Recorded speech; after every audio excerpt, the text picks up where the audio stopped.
All right, let's talk about millennials. This generation, everyone gets a trophy. The technology, the selfie generation, and they're just a lot different than us, I think, because they don't want to buy homes and they're not big on saving money. So will millennials' lack of home buying and saving challenges hurt the overall economy in the United States? Well, millennials certainly are not following the traditional paths in a number of ways. And from time to time, there's generations that come along that are just a lot different than their predecessors. It doesn't necessarily make it good or bad. It's just different, and there's going to be a different social and economic fallout based upon how these generations, look at things financially and socially. But I'm not going to go down the road of their social impact, which I do believe is significant. But speaking of the financial impact, this lack of home buying is significant.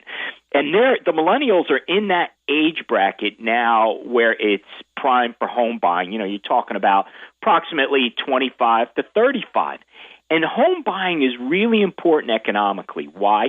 Because it keeps the economy growing. What keeps the economy growing is the movement of money and money being spent. And I'm not talking about just on the necessities,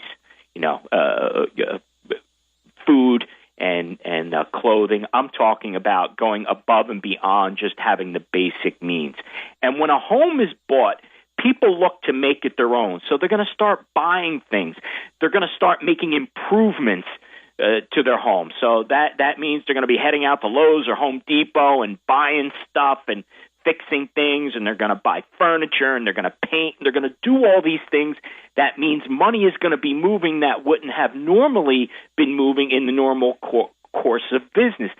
So the home buying thing is really important in terms of economic stimulus. If people who've been in a house for a long period of time, they're generally not as motivated to start making changes. They're kind of riding it out. So the exchange of homes is important to keep things going. Now, millennials not saving is not an issue, let's say, for today.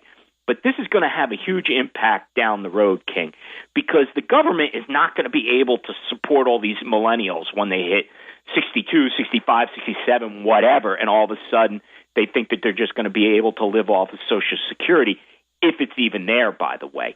So the issue there becomes the millennials are going to have to work for a longer period of time.